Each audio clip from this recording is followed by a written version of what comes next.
How's it going, people? Welcome back to Lee's channel. Welcome back to the weekend roundup. And my special guest, Lee, returns. He took a I'm little back 1 week again. break, but I thought it makes sense today to have Lee back anyway, because we're in that position now where it seems like there's a lot of people, there's a lot of fans that might have been against Lee that seem to be more on side with Lee. The later we get into this season, we've just come off the back of a Burnley 1-0. I want to start with Arsenal. It makes sense to start with Arsenal, Lee.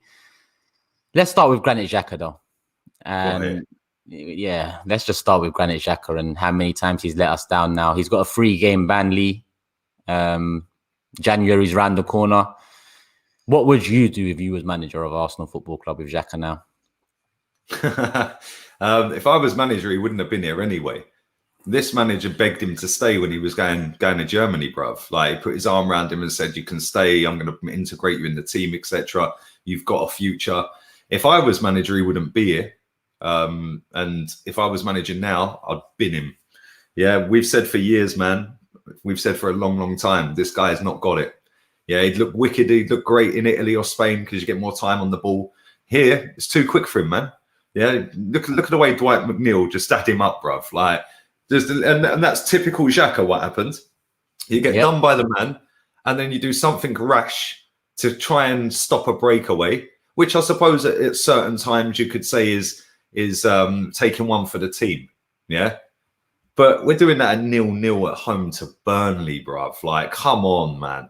Yeah, it's not like it was like Steven Gerrard bopping past him, was it? Do you know what I'm saying? Yeah, that's the thing about it. I mean, but I swear we don't get that in London. but yeah, it was typical Granit Xhaka. Like, and then the thing is, when it happened, I didn't, because we were obviously all watching it facing that way. I didn't see the hand come round. It was only when they went to VAR, I was like, oh, hold up a minute here, bruv. That's no worse than Guendouzi, what he did to Malpai. Yeah, Granit Xhaka's not come out and apologised unless he's done it just as I was setting this up, which I don't think he has. You know, Guendouzi was like kicked out the club to go on loan because he never apologised. You know, Granit Xhaka has not apologised. So what's the difference? Let's see if he's got the same energy with Xhaka as he had with Guendouzi. You know, and the thing is, he's still got another 3 years left on his deal, 3.5 years. We gave him a 4-year contract, bruv. Yeah. Like, so technically we could get money for him. But who's going to be stupid enough to pay him $100,000 a week? Like, and the fee. We're going to have to that's just ridiculous. We're going to have to probably take some of that percentage of wage. It looks like it's probably going to have to be a loan. Who was it that wanted him last January? Hertha Berlin. Yeah.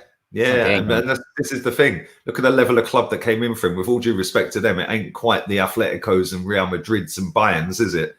You know, it's an average team in Germany. Yeah, and he was happy to go at that point, you know.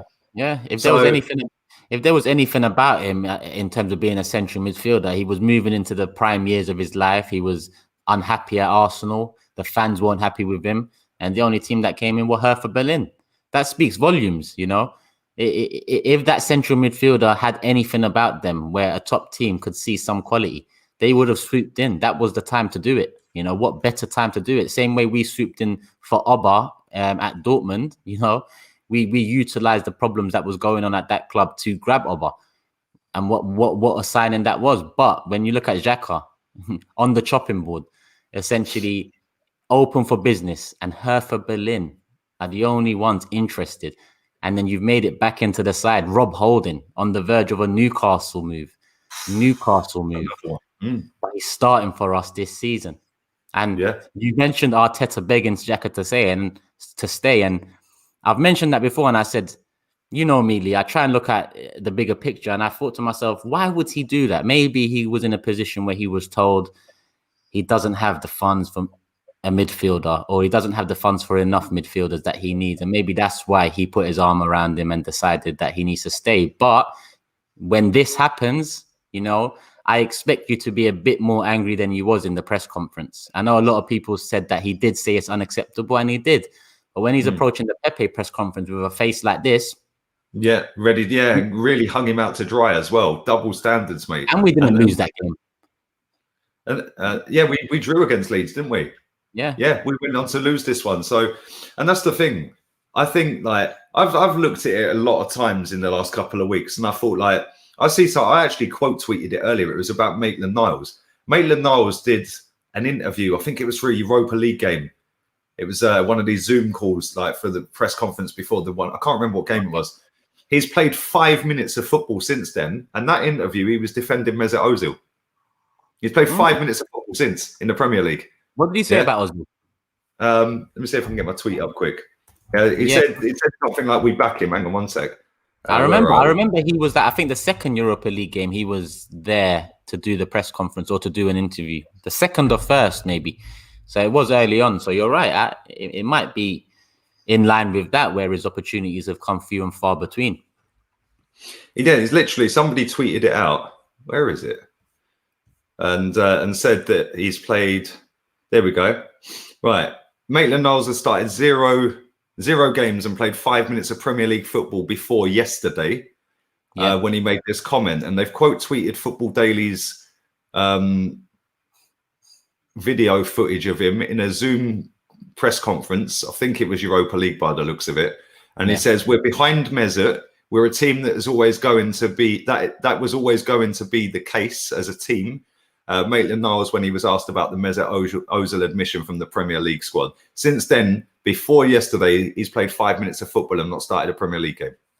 Yeah, that for me, I looked at that and I thought, boy, that's now one player that was again asked to stay. Yeah, we see the cuddling of him. Yeah, after the Community Shield, he put his arm around him. He was cuddling him. He was high-fiving with him. Yeah, and then he could have gone to Wolves. Yeah, we all know that they sold Doherty. You know, he could have gone to Wolves. He obviously kept him, and he's hardly played, and that ties in with it. You've then got the Nicola Pepe situation with the red card, and like you said, he was fuming in that press conference or that interview after the game. There weren't that energy yesterday. You've then got Aubameyang who looks disinterested, but again, Aubameyang's mates with Mesut Ozil. Yeah, you've got Saliba sitting there with Lacazette the other day, and going through French Arsenal players, and Lacazette says Saliba, and he went, "Boy, I ain't played for Arsenal yet." Then you get the whole Insta posts where he's replying saying we're both locked up, meaning him and Guendouzi on Guendouzi's Insta posts. Yeah. It's a shamble. David Luiz is apparently not talking to him. Then you've got Mesut Ozil. You've got Guendouzi. Torreira's apparently coming back. Well, how's he going to feel after he was bombed out? You know, there's a mutiny ready to happen at this club, mate. Trust me. So I was going to move on to them Instagram comments and whatnot. And obviously it highlights there's definitely... We know it, Lee. You know, we're not fools. Like we've been banging on different drums, but at the same time, we're banging on the drum that there's problems at this club. You know, that's something that we do agree on.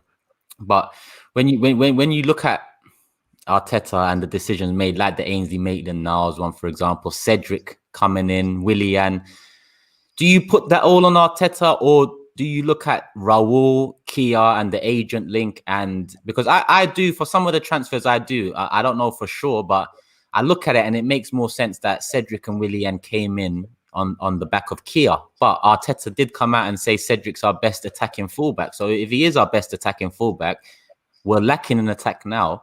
That was only 6 months ago he said it. So why is the opportunity not there for him when Bellerin has been so poor? Do you think there's more to the players we have brought on in the past 6 to 8 months than just Arteta, or do you put it all on him? 100% Kia Joorabchian's involved with Raul somewhere. Hence why he lost his job, Raul, because apparently, allegedly, he was taking a backhander. And it's a weird one because when I look at Arteta, apart from Leno, he pretty much wants to get rid of every Unai Emery signing. Like Guendouzi, Torreira, Saliba, Pepe, like none of them get games, bruv. Socrates, you know, none of them are getting games, or not even at the club at the moment. And then I look at Cedric and Willian. Willian's getting games, but then maybe that was a favour for Edu. I don't know. You know how this club works, bruv. That could have been a favour. Yeah. Oh, will you owe me a favour here? So can you do this for us? Do you know what I'm saying?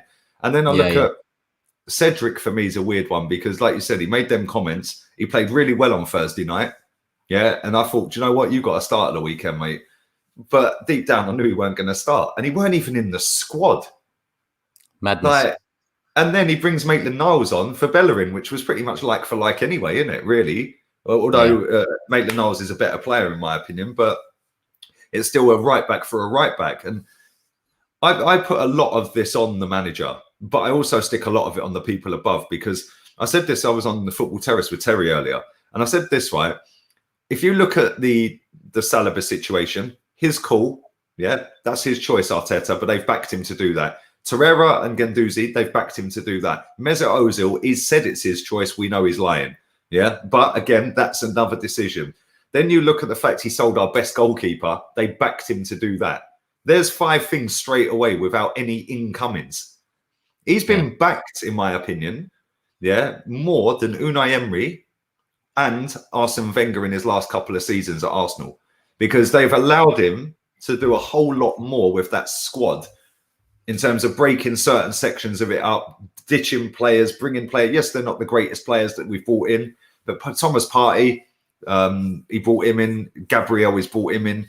And they're 2 top-class footballers, brilliant players. And I just look at it and I think the amount of backing you've actually had in such a short space of time. Well, imagine if Wenger had got that in the last 3 seasons, or imagine if Emery had got that in the 18 months. He's had this in 12 months, mate. Yeah. But that's because the hierarchy have allowed him to have that. So again, it's down to them that some of these things are happening at the club. And like I've always said, the board are the issue, man. I've always thought the board are the issue. And like the board are all in their 70s and 80s.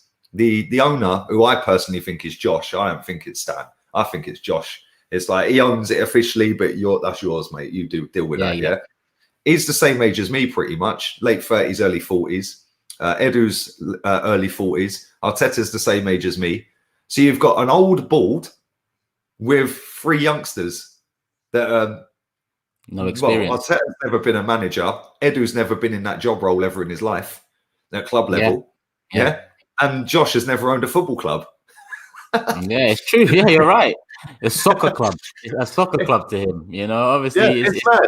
And then you've got a board that are double their age that just genuinely don't care, mate. Yeah. Genuinely couldn't care less. Yeah. Lord Harris of Peckham. Can you imagine? Oh, bro, don't even get me started on that clown. Jesus Christ. Unbelievable, mate. Yeah. And the thing is, it's just been a catalogue of errors. Then if you add into that the fact that I think Arteta is so arrogant, it is unbelievable. Like really rude. I don't know if you see the interview after the Dundalk game where he had a go at Charles Watts. Did you see that? Someone told me about that, but what question was it? What did he say? Oh, did he say, could you laugh? They're all in a Zoom call backstage. Yeah. And obviously Arteta can see them all. Yeah. You've got the press officer sitting out a shot saying, right, you're next. Okay, you're next. So James Benge from Football London's asked him a question saying, obviously tonight against Dundalk, you went away from the crosses like you did against Tottenham. Yeah. And you said at Tottenham, if we keep crossing the ball, we'll score loads of goals. Yeah. But you've gone away from that tonight. So is that your style of play tonight, or is it the style of play the other night? And he went, this is what I want to do. They then went on to Charles Watts and he said, can you elaborate on that? Yeah. And he said, no. Yeah. So he obviously didn't hear him. And he went, sorry, can you elaborate on that, Mikel? And he went, I said, no. Yeah. And he said, I know where that question's come from. Yeah. And I can see all of your colleagues laughing. Yeah. But obviously the journalist bottled it. Yeah. Sat there and was like, and then the press officer for Arsenal was then gone, next question, Charles, you got another question? Yeah. And for me, that was bad journalism, but it was blatantly rude of Arteta to do that. Yeah, because it's a genuine question that us as fans want to know the answer. What do you want as our style of play? Do you want it to be crosses, or do you want to be more free-flowing like the Dundalk game with the youngsters? Because we're confused as fans with what we're getting, bro. Every time there's a starting lineup, we could potentially have 5 different formations out of it because we don't know who's playing where.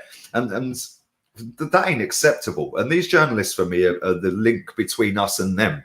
And for me, any of them do their jobs properly, in my opinion. But at the same time, it's just a comfy, cozy, cloak and dagger football club, and it has been for a long time. It's a closed shop. It has been since the Wenger days, back at the first few years at the Emirates, really. We moved, and we know why we moved to this stadium, bruv. We didn't move here to compete. Yeah. Definitely not compete with the football club, maybe compete with the other brands around, but it wasn't definitely to compete with football. You can see that now. And what you said about Charles Watts, I do remember that bit there. I don't know it was Charles Watts that asked, but was it yesterday or before the Burnley game, Charles Watts asked another interesting question. And sometimes, credit to him, he does ask the good questions, but sometimes he falls in line and asks silly ones too. But he asked before the Burnley game, if you consistently put up with Willian, for example, and he mentioned Lacazette, underperforming players, how do you expect performances to change? You know, surely you need to shake things up. And I believe that question's a lot more thought-provoking and a lot more not offensive, but I could understand Arteta, you know, being defensive about it than that question he was. And he replied with a politician's answer. He replied with, I have shaken things up before. It's worked well, and I've done it before, and it hasn't. I picked the best team that I can to win the game. And essentially, you haven't answered the question because he asked you directly, Willian, for example, underperforming.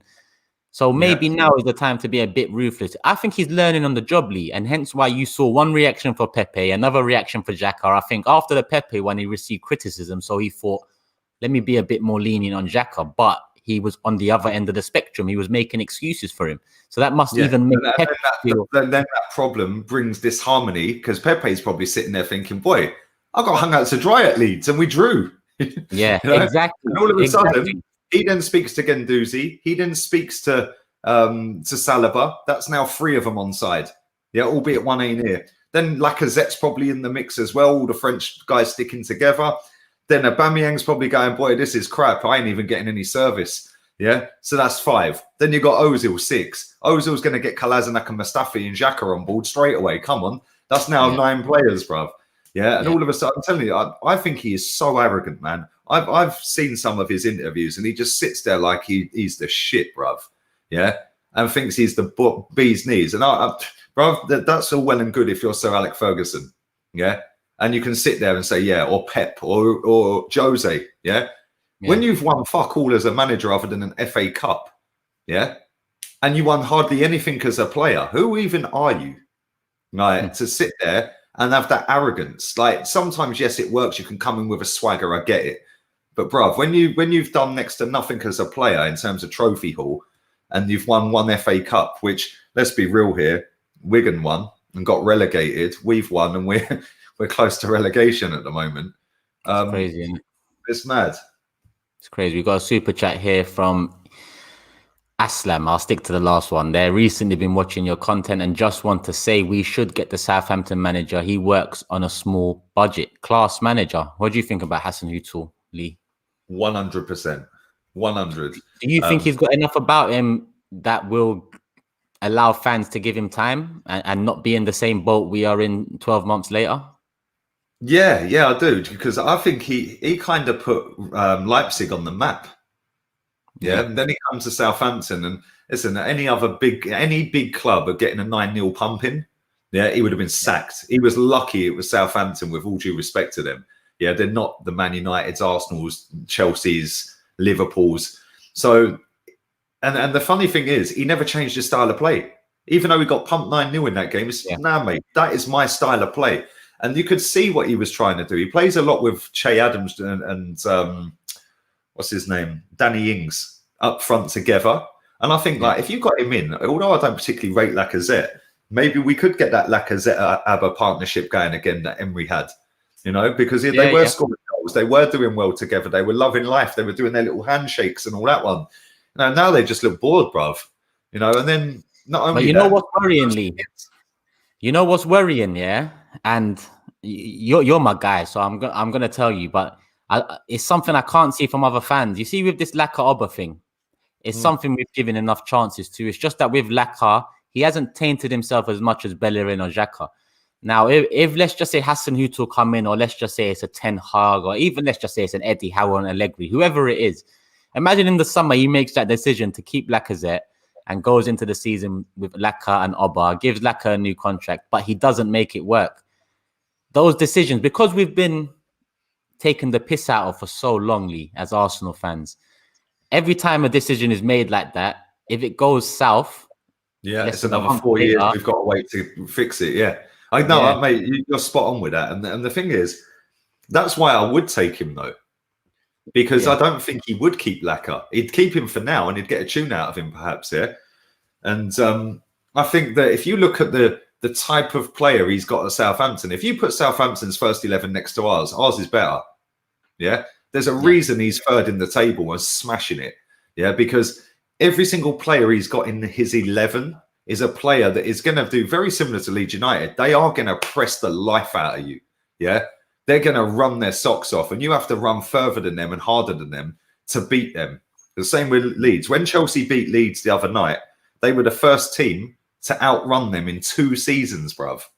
Yeah, Chelsea had to up their game to outrun them to win that game, and they were lucky in the end to win it because Leeds had a couple of good chances at 1-1. But I think that's the same with him, and I don't think that Granit Xhaka, Bellerin, Laka, even Rob Holding, I don't think they'd fit that Hassan Hootel demographic of player.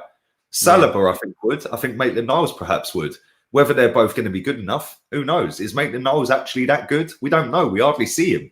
Yeah. You know, see him for half a season when we'll make a proper opinion on him. But I don't think Laka's that guy.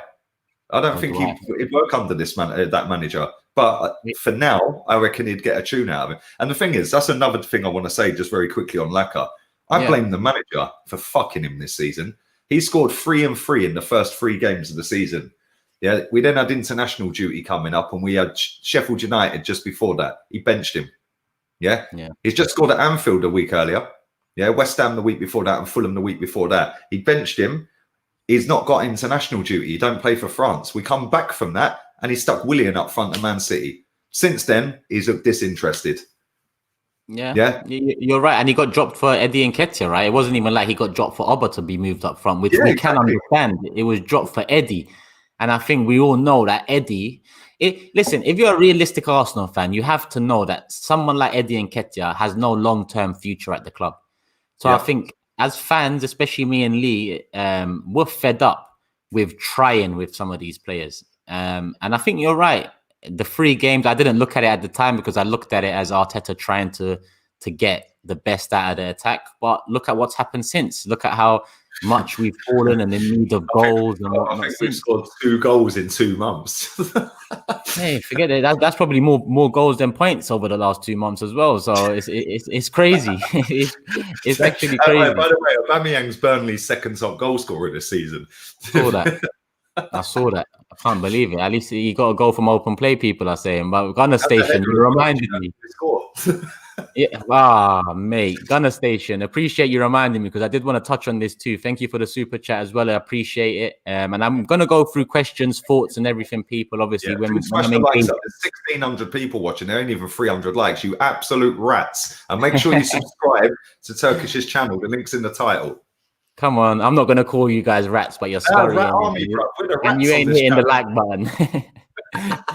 What did you say, Gunner Station? Do you think the French-speaking clique are in trouble behind the scenes? Hope that didn't come across as xenophobic. Big up you. No, not at all, man. Obviously, I get who you're saying, you know. And thank you for the super chat. And I mentioned that because you mentioned it, Lee, Saliba and Guendouzi's comments on Instagram.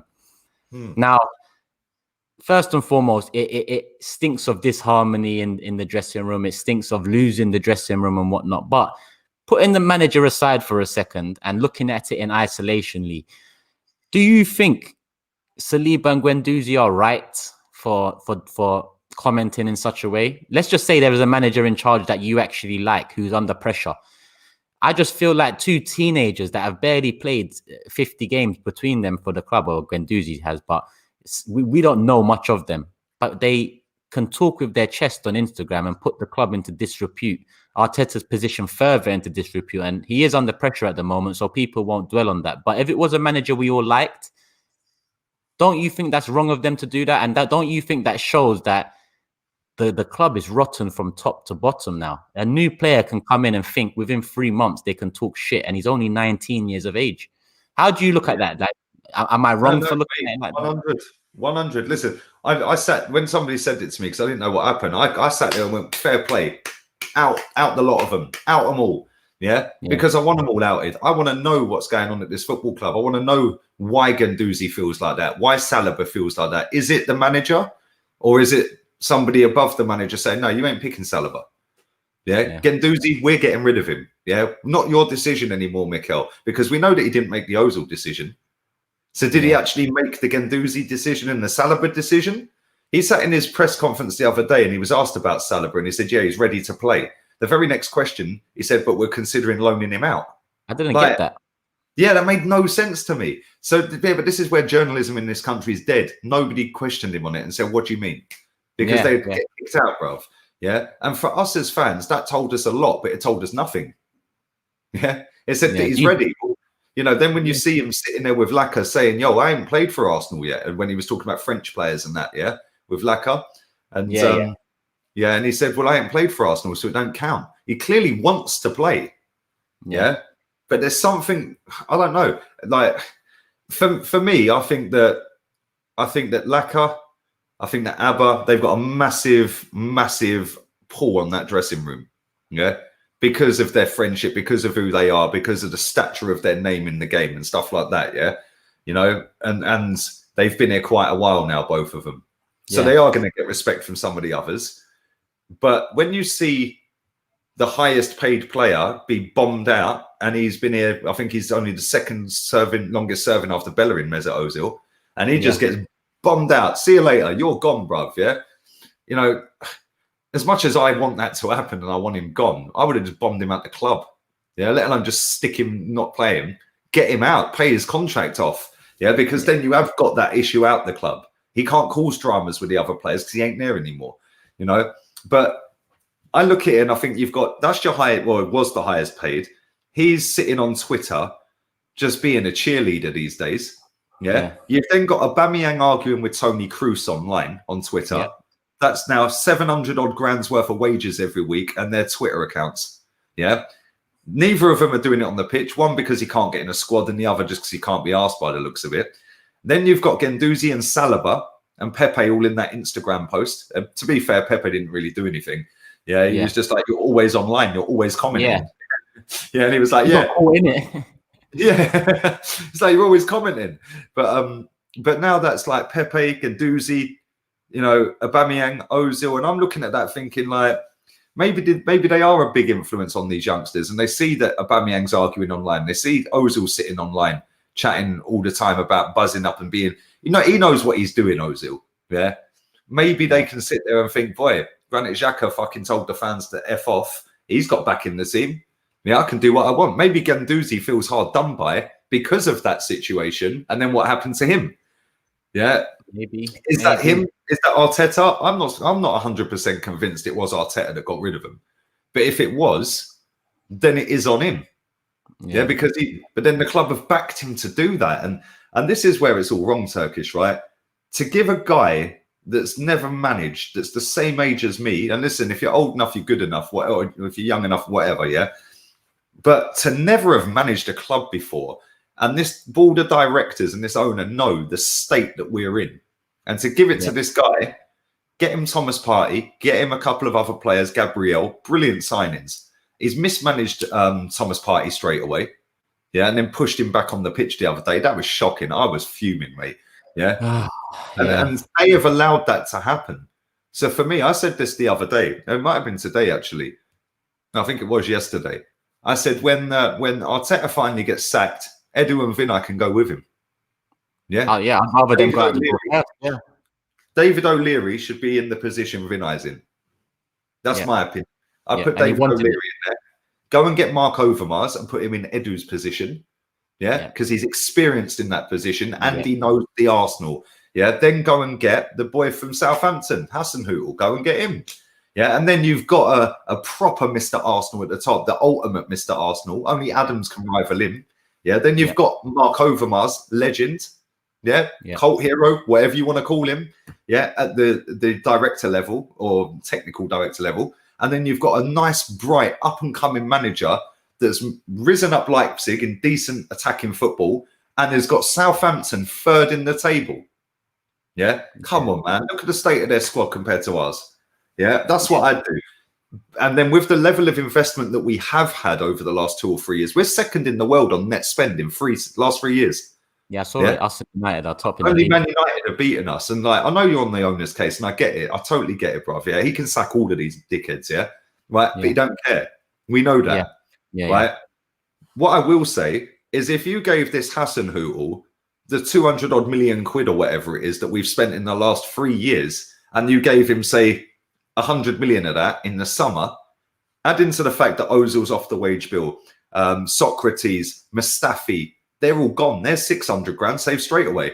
You've now got that to throw in. You give him 100 quid, he's going to go and get us Ward-Prowse straight away. He's sort of straight in next to Summer's Party. Definitely. Go and get we'll take Vestergaard too, mate. Exactly. Come on. Yeah. And how much would they cost? Let's be real here. How much? Because Southampton are not robbing bastards, bruv. Yeah. They will not tuck you up for £80 million for a player. Yeah. They did with Liverpool, but that's because Liverpool tried to take the piss in the summer. That's why they held out for it. Squad. Yeah. But let's be real here. Then they're going to give us a good player at a good price. If we wanted Ward-Prowse, he's going to cost about 30 million quid, 40 million quid. Yeah. For me, he's worth every penny. Stick him next to Thomas Partey, then go and get yourself a right back. Yeah, go and get the lad Lamptey or Max Aarons or even Walker Peters, who's at Southampton. Although with the Tottenham connection, I don't know whether our fans have liked that. Yeah, that's true.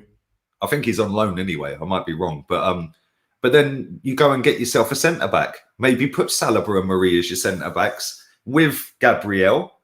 And then you get one other as a backup centre back. So then you've got 4 centre backs. We don't necessarily need a centre back, but we don't know how good Marie or Saliba actually are. Yeah, you know. So I don't think we need a lot. We need a lot, but we need a lot more upstairs than we do on the pitch. Yeah, I think 4 or 5 signings we challenge, mate, with a proper manager. 100%. I've kept this comment up for a little while. There's some super chats I'm going to get into, but this comment, it comes right off the back of what you're saying. And what is risky is hiring Arteta and expecting him to put a team of coaches and assistant managers together. It's a huge call. And what Lee was alluding to there is with Hasenhüttl, you can trust him more because we've seen something from him to look back on, to say, well, he's done this and he done it in this time. Yes, he faced adversity, the 9-0. How did he bounce back? Well, he done it like this. And you have something to fall back on, more substance. So that's why I kept that comment. And Prodigy, thanks for the super chat, bro. Arsenal need their soul to be replaced. Rip it out and replace it once again. And it's funny you say that because on Twitter the other day, there was one of these proper Arsenal people saying, what has Kroenke taken out the club? My answer to that was that exactly. The soul has been taken out of the club. It's not necessarily money, but the soul's gone. The job that Solskjaer has done with us will be very underrated in this respect. He had to reorganize the dressing room. And I understand that there's many issues at United too. So you're on the more hopeful side over there. But at the same time, my opinion on United is you lot are a manager away from potentially causing trouble in the league. But I appreciate the super chat. Again, George, who should be considered to replace Arteta? Well, we've just discussed one option. Is there anyone else? In my eyes, I'd go for Pochettino. Reason being because, again, something to fall back on. You've seen him do it under strict conditions before, stricter conditions than we have at the club. And when I say he's done it before, yes, he hasn't won the league. Yes, he hasn't won a trophy, but he's at Tottenham. It's not exactly the best place to be achieving those goals. What he did do was bring consistency. He brought a team hungry. He built a team that could challenge here and there without transfer funds at times. So I believe Poch would be my ideal signing. But if you want me to say in an ideal world with limitless amounts of money, I think me and Lee agree that Diego Simeone would come in and clear the lot of them, you know. It dropkick Bellerin straight back to Barca B team, bruv. Mate, look at Herrera. He comes in, he doesn't like him, he goes out. I remember they bought Jackson Martinez 6 months later. It didn't work out. They sold him. That's exactly how you should run. If you don't like him, move him on. We don't like a player. They're running their contract down after 5 years. So it's a completely different. That just shows, isn't it? Like, I think he's joint top of the league with a game in hand. And they've conceded 4 goals, of which 2 of them came against Real Madrid at the weekend. And he's played 11 games. He's conceded 4 goals. 2 were in one game the other day. Mad. And they're the second top scorers in the league as well, by the way. But apparently he's boring dead football when he's washed up. Yeah, that's a shout. The signature super chat, appreciate it once again. And listen, people, I'm going to go through all comments soon. Obviously, we're just deep in discussion and it gets like this. There's over 1,800. There's nearly 1,900 people here. Come on. Hammer the likes up. 500, man. Big up Chig and big up my missus as well. I'll see you both. Oh, are they in the chat, yeah? Yeah, cool, man. Go on, just do what you're doing, man. Big up Mrs. Gunner. Come on, love to see it. And the signature says nobody's mentioning Bellerin got suspended deliberately. He did. Watch the build-up back. Wilshere. Wait. Let me start on that. Did you see that? Is that true? I was unaware. Why would he get... I didn't see him deliberate. Well, maybe he did, bruv. Do you know what? I didn't even think about it because I was too busy cheering when it came up with a graphic saying Bellerin suspended for Southampton. I was like, yeah, I was clapping. I was like, yes, he's suspended. Yeah, I was like, that's him and that's him and Xhaka now. What's back? Maybe he did it. Maybe he deliberately made a rush challenge. I don't know. I don't know, bruv. Who would you prefer, Wilshere and Torreira or Ceballos and Xhaka? Wilshere and Torreira. It's crazy, isn't it? I'm not even saying Wilshere and Torreira would come and light the league up or change us much, but I would definitely rather. Yeah, I'd rather. One thing about Jack is I know he's going to leave it all on the line. And one thing about Torreira is I know he's going to work his socks off. I can't tell you one thing about Ceballos, and I can't tell you one thing about Xhaka unless it's the middle finger. So moving on, 70% overhyped squad, poor board, bring Allegri, and I feel we need a leader like Ramos to bring our old school Arsenal back. He is still class and free next summer. Ramos and Alaba, two defenders that if Arsenal mean businessly, surely you'd go and get one of those. If you want to give Saliba, Gabriel the best platform, surely you go get Alaba or Ramos, or at least go for them. Show us you're going for them. Big up Troops in the chat as well. Everyone's in the chat tonight. Troops is in the chat as well. Big up Troops. I see you trending again twice. That's all Troops knows is trending, bro. Come on, Troops wakes up and he starts trending. That's that the man was nicking the mic off the little guy and everything, bro. He was getting vexed. Welcome to the Rat Army, mate. Welcome to the Rat Army. But no, you're right, man. You're spot on. Because if you look at Thiago Silva at Chelsea, everyone was laughing at that. Oh, he's 36 years old. Well, they ain't laughing anymore, are they? Because he's been absolutely brilliant. Apart from one cock-up against West Brom, he has been flawless as a centre-back in this league. And that just goes to show the level of quality that guy has, that he's come into one of the tough leagues that's rapid-paced, and he's just slotted in like a Rolls-Royce, bruv. And it's no coincidence that Chelsea, I think, have only conceded 2 goals with that goalkeeper behind them as well. Yeah, 2 goals, yeah. Yeah, with 2 goals with that goalkeeper, yeah. And Thiago Silva's been the centre-back in front of him, yeah. No coincidence, man. Go and get a proper centre-back. But this is what we do. We sit here, we get linked to everybody, and we know Alaba's going to go Chelsea, bruv. We know that. Yeah, Ramos ain't coming here. He'll probably go America or somewhere, bruv.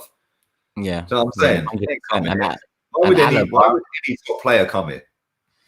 If it's not to see out their days in Europe before they go over to America or Asia or one of the other rich ones, you know, I don't see any other, you know, top experienced players joining. But then again, Thomas Partey, I didn't expect him to want to come to the club, and somehow we managed to pull that out of the bag. Pepe's that's slightly different, though, man. That's a buyout clause.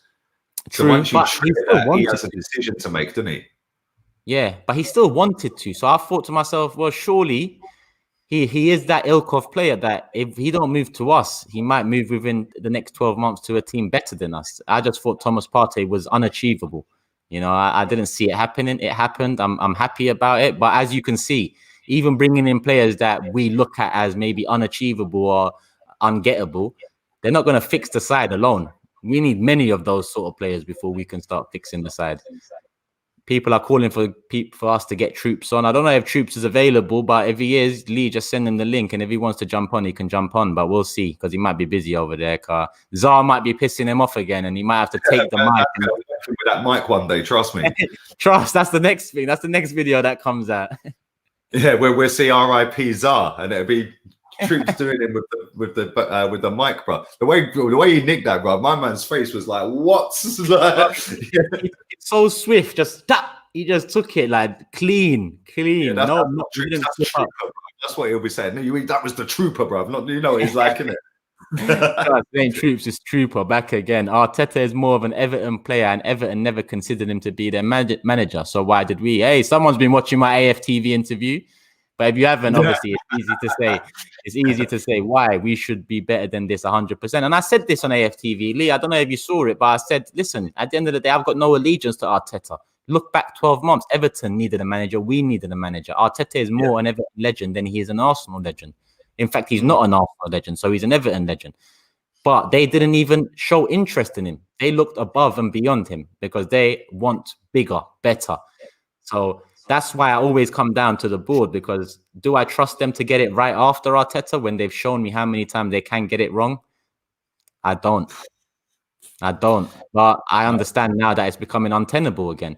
You can't keep on seeing performance like this. Where is the cutoff? What do we do from here? Because The problem we have is the next 4 games, mate. Yeah, not forget the cup game against City, right? But the next 4 league games, we've got Southampton. That's going to be hard work. I can't see us winning that. I think we'll lose quite comfortably as well, which would be another record, 1987.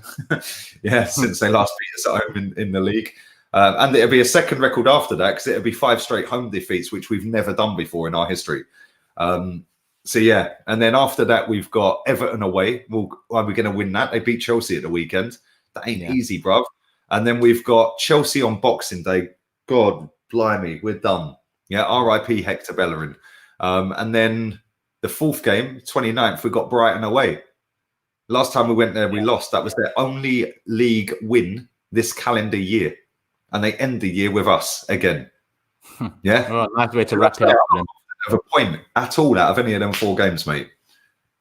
Yeah, no, understandable. DVS Daldino with a super chat. Keeping Arteta, come on, keeping Arteta will keep us from picking up big name players.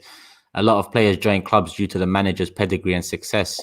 Arteta out, and I understand where this is coming from, but I'll also play devil's advocate again, like I like to do, and say that Thomas Partey is probably our biggest name signing. Full stop. I don't see a bigger name that we've signed who's more established, who's more it's just established than Partey. Can you think of a name that we've signed that's bigger and more, wanted than Thomas Partey? I can't really. Maybe Aubameyang, but true. But then that happened because of problems with Dortmund. I don't think we would have been able to get him. And it's no coincidence they weren't exactly queuing up to sign him at the end of in the summer, is it? Let's be honest. And he's a top class goal scorer. He's not a top class footballer, because I think as a footballer, I don't think he's all that. As a finisher in the box, he'll score goals left, right, and centre. If you put him on a plate 10 yards out, 12 yards out, he'll get you goals. Yeah. But yeah, you're probably right. Thomas Partey, bruv. Maybe you could throw Tierney in there, but come on, the Scottish league slightly different to Spanish league. But yeah, Partey is probably the only one, mate. Yeah, he's one of them. And I'm not putting that all on Arteta, like same way I won't put all the incomings on Arteta. I won't put everything on him, but I just want to play devil's advocate sometimes and raise a point. A Blue Whale back again. Lovely to see you here. There's over 2,000 people here. The most viewed show so far. This is like the 6th week, and that's definitely the most viewed show so far. So make sure you hit the like button and get those likes up to at least 1,000 now. We need 50% likes in the building. Come on, man. That's 1/4 of you need to just like the video. It's not hard. And make sure you follow Turkish's channel. The link's in the title. Hit the @ It takes you straight there. Yeah, it won't even take you off the screen. So just hit the @ subscribe and just close it down again and you'll be back here. A Blue Whale says, fans don't realize how bad the situation is that we're in. I can't see us getting anything for weeks. Genuine relegation battle under this manager. So you just mentioned the 4 games: Southampton, Everton, Chelsea, Brighton. 4 games, 12 points up for grabs, Lee. I know what you're going to ask me.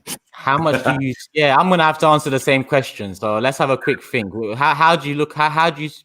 What's the target for points for you to be happy? 12. Has to get 12. Bro, if he gets 12 points out of them games, that shuts everyone up for a bit. Yeah, and that's but he ain't getting 12, bruv. We'd be lucky to get any. And I'm not even bantering. If he won 4, would you give him January then? Nah. Yeah. No, I wouldn't. I don't want him, mate. I don't want him. But I get it. No, I get it. If he did win all 4 of them, then he's kind of steadied it, hasn't he? Yeah, but I still want him gone. Listen, for me personally, the way we run as a football club, like I said, the guy at Southampton's the perfect candidate for me. Cheap, works on a tight budget, promotes the kids, gets the best out of the players he's got. Yeah. And he'd come. We're a massive club still. Even though we're Banter FC right now, we're still a big football club, bruv. And Southampton, as good as they are right now, he would leave to come to us. I'm adamant of that. The same as Brendan Rodgers left Celtic, who were huge, to go to Leicester. Yeah? So it'll be roles reversed. Yeah, man, for me, that's what I do. I just, even if he gets 12 points, just bin him off. Say, well done. Thanks for saving our season. Now piss off. Yeah, fair enough. Fair enough. Rashid Sarpong back again as usual. What practical steps do you suggest fans take to effect change in this club? Any suggestions, Lee? Start saying it as it is instead of twerking for likes. Yeah. By putting Take the blindfold off. The blindfold needs to come off and put it down. Yeah, and then we might be able to put rant in a title and like, why are you ranting? You've been banging on about the manager for months and months and months about how great he is and there's bumps in the road and it's going to be a long-winded process. And as soon as we have a bad run of results, everyone's screaming and shouting. Mm-hmm. Yeah, like everyone who said give him until the end of the season shouldn't be saying nothing. Yeah. Or were you just blagging it in the first place? And this is why I get the ump with Arsenal fans in general, mate, because you know you've been saying about the owner. You've been on the owner for time, mate. Yeah. I've kind of been on the board more than the owner, yeah. But I was this manager from day one, before day one, and we're consistent with what we say, you know.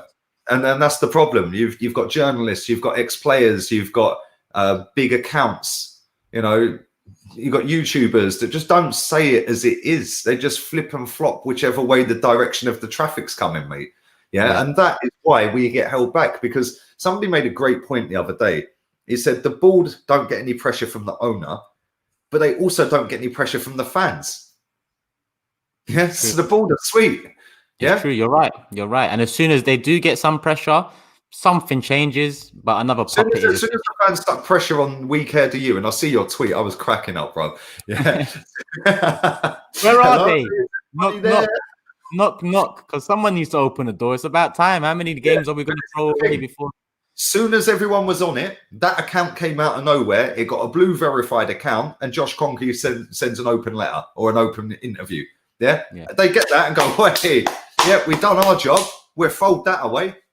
Didn't care in the summer when I was tweeting it out every day, did they? And then they actually put that embarrassing statement out, bruv.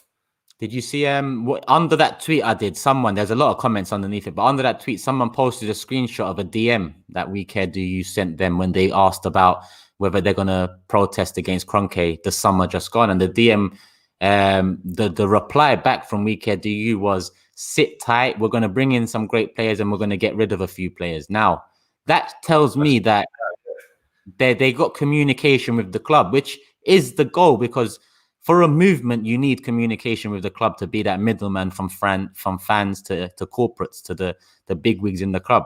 But when you don't utilize it in the right way and you come out in support of nothing, you know, they looked at the 2019-20 season as a positive season, a season of change. When we finished 8th, we sacked the manager, and you look at it like, well, there's nothing positive here. Maybe you was premature with that statement. And now you look at this season, we need that sort of a movement now more than ever. But their head is buried in the sand. So it's difficult to see. When someone asks, what can we do? It's very difficult to say or see. You know, something will happen eventually, but I can't put my finger on it, Lee. That's the thing. Like, you can't just do one thing, because fans can't go to the games anymore. Yeah, we could go back for 2,000 people. Yeah, now you're in tier 3 again. You can't go on Wednesday. Yeah, and even the 2,000 that were there, the game just gone. Was it even worth them turning up? They sat there like mutes the whole game, bruv, with their lattes. At the end, did you see the clapping of the players? Yeah. I can't believe it. Booed, I think there was a little trickle of booze, but other than that, everyone's standing. Well done, well done. Like, are you in a different planet, mate? Yeah, and this is the problem, mate. That is our fan base in a nutshell. Yeah, it is. And that is why, unfortunately, until this owner decides, for me, until he decides I've had enough, we ain't getting change, because we've got too many fans like that. Yeah, we got a question here. How do you rate Allegri from a tactical point of view? Me personally, I like Allegri tactically, and I also like the fact that he can manage big egos and keep them in line. He done it at Juve, and there was a couple of games where it was Juve Atletico, where I'm a big fan of Simeone, and Allegri trumped him. You know, I think Simeone is one of the, if not the best tactical manager around. He showed that against Liverpool last season in the Champions League too. You know, on them 1-off 2-leg games, Simeone can pull anything out the bag. So I think Allegri, Simeone, they're the sort of tactical managers we need, but they're the sort of managers that will not accept. You ain't going to try and get a player revolt against either of them, mate, because he'll punch your face in, Simeone. Exactly. Let's be real. Yeah. Smash it off the table and then keep it moving. Niraj, I saw a clip of Henry running the pitch and scoring that goal versus Spurs. Please don't remind me because, you know, the glory days are so far behind us right now that I can't even crack a smile at what they've done when I look at things like that. I want that feeling back. Amen. This manager ain't about that life. Bored a bunch of wet wipes, to say the least, Niraj. Yeah, man. Gerard O'Connor, big up Gerard. Morale is a fragile thing in the dressing room. Once lost, very difficult to get back. It's the manager's responsibility, I agree. But when players are so often affected confidence-wise, you know, you do put it to the manager, but it does go to the players too, because every setback can't literally set us back. And that's what happens at Arsenal Football Club. We're spiraling. We're in free fall right now. Somebody's got to do something along the chain somewhere to go, nah, enough's enough. We win on Wednesday. Yeah, whatever it takes. It's true. If you look at Emery, and the reason I say that is because he came in, he brought something, some sort of something to bring that run. It wasn't the greatest run, but it was consistency. And in the end of the season, we imploded. A little setback mentally affects a lot of these players in the team far greater than it would any other big team out there. That's why big teams tend to bounce back more often than we do. It set us back to the point where we fucked top four, we fucked the Europa League, and then we fucked the start of next season, which was the beginning of last season. Now Arteta comes in, wins the FA Cup. He has good performances against big teams, Wolves, Liverpool, City, Chelsea. And then this season starts. And then we have a setback. And that setback becomes greater and greater. And then it's like the confidence is sapped from the side until someone can come bring that confidence back in. That's why it does go on Arteta as responsibility. But I need to look at the players and say, come on. Like, which one you want it? Which one won it? And this is why I like Kieran Tierney, bro. This is why I got Kieran Tierney stamped on the back of my shirt. Yeah. Because when we signed him, I don't normally do this whole getting numbers and names. Yeah. I made that mistake with Granit Xhaka, bro. Trust me. Yeah. And I've never put that. Mate, I threw the shirt in the bin a couple of weeks ago. I can't lie. I binned it. Yeah, I forgot about that one. I can't. Yeah, that's a mad one. I binned it, man. I was like, no, I don't even want to look at that. I don't even want to look at it, bro. Let alone wear it. But this is why I like Tierney, because after the game at the weekend, he's 23 years old, that kid, and he's come out and faced the media, and he's gone, we heard the boos at the end of the game. Yeah, we see the boos, but you know what? They're right to boo. We've let them down, and we need to find a way to dig ourselves out of this and start winning football matches. Bruv, he should be captain. Yeah, him or Gabriel, vice versa, whichever. One's vice, one's captain, whichever way works. Yeah, them two are our captains. They're the two that are going to take us forward. They're going to be here for years, hopefully. And when I look at them two, they've probably been the most consistent two players we've had this season. Yeah, and Tierney ain't even been that great. Yeah, but for me, they've been the best two. Yeah, I agree. I can't see anyone else that not only deserves the captaincy when I look at Tierney, but who will deserve it in 2-3 years too. Aside from Tierney and Gabriel, would be Thomas Partey with the third option. But at 27 years of age, he's getting on a bit in that sense. People in your chat are saying, why did you get Xhaka on the back of your shirt? Because a friend of mine's Albanian. Yeah, his name's Granit. He's a proper Granit, not a fake one like this one. Yeah. But yeah, when he signed for us, he was like, oh, we've got an Albanian playing for Arsenal. Rah. I was like, okay, I'll get the name and number on the back of the shirt then, mate. Yeah, he owes me 70 quid. Trust me for that. He ain't cheap, mate. He ain't fucking cheap, that's for sure. Rashid Sarpong. Okay, how about another show with examples of activism for change, letters, petitions, social media campaigns?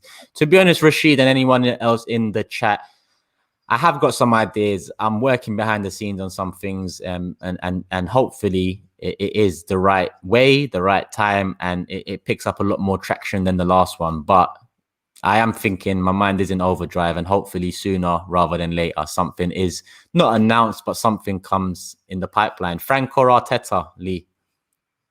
Lampard. All day but long. You think he's been supported more?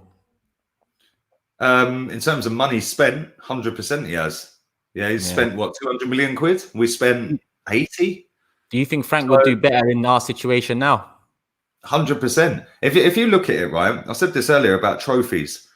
Hector Bellerin has won more in his career than Arteta. Yeah, and I know that's different. Like, you can say the same about Poch if Poch come in, yeah? But Poch has got that reputation of having managed Tottenham, got them to a Champions League final, yeah? And he's not associated to that club. Arteta's played with Bellerin at games. They've been in squads together. Ozil in squads with him. I don't want that. I want somebody that's got no affiliation to this football club whatsoever to come in and say, I don't care if you're Ozil. Yeah, I don't care if the club don't want him to play. You're playing. Yeah. Not that I want him to play, but if that's his decision and he wants to, and there's a manager that wants to play him, play him. If there's a manager that wants to come in and say, right, Hector Bellerin, I don't care who you are. Don't you dare try and disrespect me. I'm Allegri, whoever I am. You are not playing another game for this club. We're actively selling you in January. Yeah. Bye. Yeah. Tell them as it is.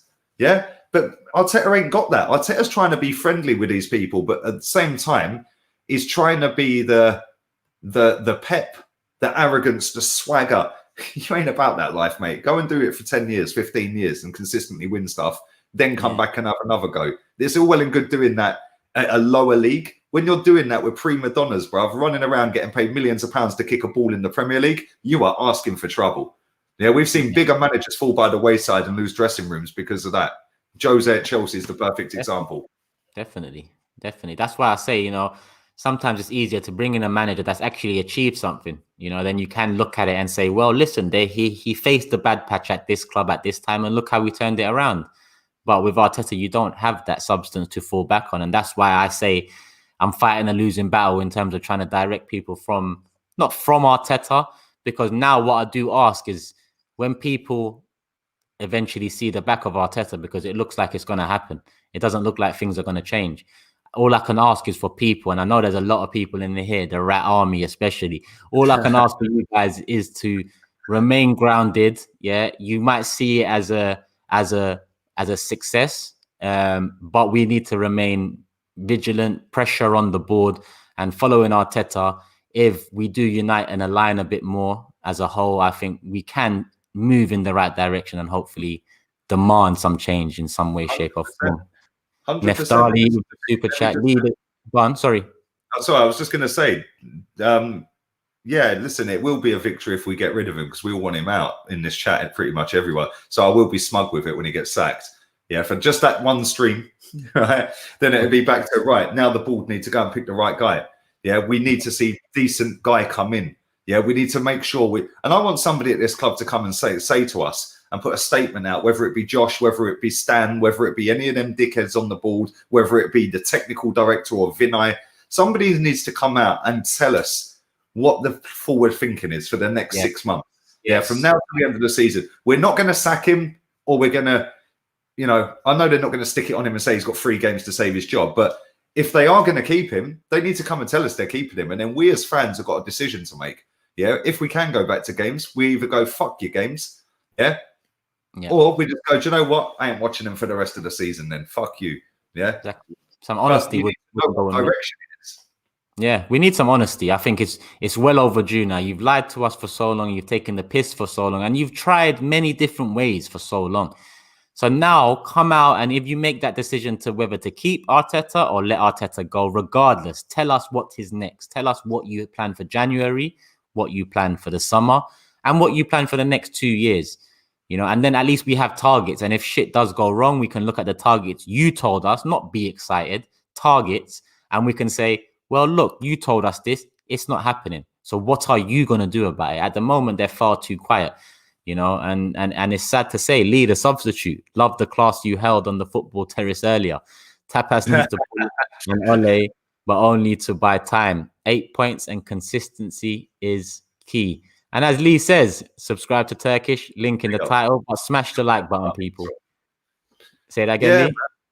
Bruv, it's just so depressing, isn't it? And it's like, I've seen people say they want Wenger back. Bruv, it ain't that deep. Real talk, it ain't that deep. We've been there. He set us back a decade. And for me, the decisions that this board have made by getting this manager in and putting Edu in that position and putting Vinay where he is, that set us back another 4 or 5 years. Yeah. That set us back another 4 or 5 years. No big player. I know we've got Thomas Partey, but no top class player is going to want to come to us. So we've got to scrap it and start all over again. Yeah. And that ain't with this manager. This is with a proper manager that's going to play proper football, that's going to build with what we've already got and add to it. Yeah. And we've got some quality players there. Aubameyang on it, like when he's on it, we know he's relentless, bruv. You've got Thomas Partey, you've got Gabriel, you've got Saliba, you've got Marie, you've got Tierney. Pepe, when he gets picked, always looks all right. You know, so we've got decent players there. Smith Rowe's a baller, bruv. Balogun's a bad boy, bruv. Yeah. No, so we've got a core there. Bring Guendouzi back if we wanted. Torreira. And then you add to that, you go and buy 4 or 5 players over the next couple of windows, 6 players, but you make sure they're top class youngsters up and coming. You've got Martinelli, I forgot about him. Saka. You know, we have got the crux of a decent team there. You just need to go and get 4 or 5 players that are of decent level to go and stick with them. Yeah. And a proper manager. And sadly, I don't see it. We got some breaking news. I see in the chat there, and I don't like to Tell me he's been sacked. The complete opposite, mate. So let me tell you word for word. I brought it up here. So Edu has released some sort of statement or interview or something, and on what's gone wrong since last season. That's the main question, isn't it? If you say that again. He must have watched this stream. But Edu said, if you see the way we finished last season and the way we started this season, it's very strange to be where we are right now. Nothing really changed massively. And Edu, let me stop you there, mate. That's why we are in this position, because nothing really changed massively. But let me continue. Since Mikel joined here, we've still been working the same. But again, it's the people being driven by the results. Mikel is doing a great job. He is really doing well here. Players believe, the staff are enjoying. And you know, let me just stop here, because the honesty I expect is, don't lie to us and say he's doing a great job. Tell us that he is struggling, but he's struggling because of the situation we're in. At least I can digest that. Yeah, I can digest that more. Telling me he's doing great makes me believe, Edu, that you need to fuck off immediately. Because if that's great, then I don't know what, you know, amazing is to you. Is it what, 4th, 5th? Is that what we're looking forward to? I think amazing to be if we win back-to-back games, bro. Yeah, it might be still 3 on the trot. Happy fucking days. And he goes on to say, so nothing has really changed, just the results since the Aston Villa match. You know what? This is a long one, you know. January transfer window. Let me just skip to that. That's a good question. Thank you very much. Why we don't talk about something externally, we are here to solve the problem. We have the team, the squad, the manager, the staff, everyone in the right place to change it. Why people have to expect a magician to go, boom, come here, Messi. Nah, I'm going to smash my phone, Lee. I'm going to smash my phone. Edu, no one said we want Messi, bro. What's he talking about? He's taking... This is what I mean about this club. They take the piss. They act like we've got no intelligence. Why people have to expect a magician to go, boom, come here, Messi. No one fucking expects a magician to come here and fix Arsenal Football Club and sign Messi. Now, I can't continue reading this, Lee. You're going to have to do it. Bruv, I don't blame you. And listen, do you know what's funny is 10 minutes ago, I said, if somebody just comes out and says, like, he's staying, then we accept it and we've got a decision to make. Lo and behold, bang. They must have seen that, bro. They must have been watching. Yeah. The power of I'm going to do a video on that tomorrow, man. I'm going to do because... no worries, man. Listen, don't worry about reading it out, man. I'll do something tomorrow maybe as well. But you need to. Bruv, at the end of the day, right? I see some of the bits you did the other day with Fabrizio. You asked him some brilliant questions, bruv, yeah? Like proper. Like, apart from the one where you said, was it true about Ralstonelli? I thought there's no way he's going to tell you that, you know? Yeah. I tried. I asked him 3 times. His answer, you know, he said a lot with the way he answered it, because he took 3 times to answer it, and then when he said it, he answered it like, I don't want to spend too much time. And he started getting red, and that told me enough. I don't need to know more. That means there's something there that was wrong. Yeah, definitely. Am I surprised? No. But you know, with what you just said a minute ago, with that first part of that statement you just read out, that there sums up the arrogance of this football club. Yeah. The barefaced audacity to sit there and think that we're demanding Messi. Yeah. We're demanding a proper right back that can take a throw in, mate. Yeah. Messi is available, bruv. Yeah, but if imagine we went and got Messi and Alaba in the summer, fuck it, that would be a massive change. But Edu, no one's asking for that. We're asking for some ambition, direction. We're asking for some honesty, openness. And I'm saying, if them players would have seen that statement now, yeah, because that's going to have been everywhere. It's been out 10 minutes from what I just see. The Daily Mail had it out from the clip the one I just see, but I'm sure that's everywhere, right? It might even be on Arsenal website. I don't know. But the players are going to have seen that. We're now going to see whether these players want to play for him on Wednesday night, mate. Yeah. Or whether they are actually going to fully down tools on him and force the club. Because if 10, 11, 12, 13, 14 players down tools, they're going to look like dickheads when they eventually have to sack him. Yeah. And Edu would be untenable as well. Nah, Edu, bruv. This is what I'm saying. I got onto Perez the other day because he's all begging and on his knees for the club to sign him up and acting like that's part of the problem. But when Perez was there volunteering, he didn't say a word about the problems. Like all those players in that Adidas vid, they're not saying a word about all these problems because the pay comes in every month. So no one should be that's why I'm always on righty, bruv. Yeah, man twerks for wherever the pound note is. Yeah. And then is Ray Parler, another one. Martin Keown, Laura Woods, Alex Scott. They're all on the payroll, bruv. There's too many in there. Man said, boom, Messi. What a way to end the show. What a way to end the show, Lee. Because I need something. We're there, bruv. It's Monday night, and I think I'm going to go pour myself a shot or two because Edu is just fuck the night up. Because you know when you're just getting over the result and you're getting back to some sort of reality that, I expected this. We are shit. Edu comes out and tells us that, which tells me that 6 months down the line, 10 months down the line, we're still going to be shit. You know? So, Lee, we've been here for over an hour. Is there any last comments you want to say? Hit the like button, people. We're only here for a couple minutes more. Yeah, smash the likes. There's 240 away from 1,000. There's 2,100 nearly on YouTube alone. So make sure you hammer the likes. Make sure you subscribe to Turkish. Link in the title. Press the app. Takes you straight to the channel. I'll be back tomorrow, lunchtime. Probably going through this, if I'm honest. Depends. Well, I might jump on with you. Just message me and I might, if I've got time, I'll jump on. Yeah, cool, man. Yeah, it'll be about lunchtime, 1, 2 o'clock maybe. And then tomorrow night I'm doing a watch along for the Chelsea game with Dammy. Wednesday we're back again with another watch along for this dead football club. Other than that, thank you to everyone who has watched and put a comment in the chat. Appreciate it. Thank you for the donations as well. That always does go back into the channel. And thank you to Turkish as always, bro. Like, that's a sour way to end. That show was doing all right as well until he killed the vibe, bruv. Yeah, it wasn't as negative as people might have expected it to be, considering where we are in the result. But but you know what? It is what it is. You know, it's just reality, and we got to face reality. Take the blindfolds off if you haven't already, and move forward. But like Lee said, obviously, thank you to everyone that's participated tonight, engaged, comments, fought, all of that stuff, the donations as well. Appreciate every single one of you guys tuning in. Make sure you hit the like button. Follow me on Instagram, Twitter, Turkish LDN, and subscribe to my YouTube channel, Turkish LDN TV. The link is in the title anyway. So before you go, just click it, subscribe, and keep it moving. You know, we'll move forward together. But me and Lee will be, well, not me and Lee. I'll be back here next Monday. I might be on Lee's channel tomorrow if I find the time between work. We'll talk about those ridiculous Edu comments.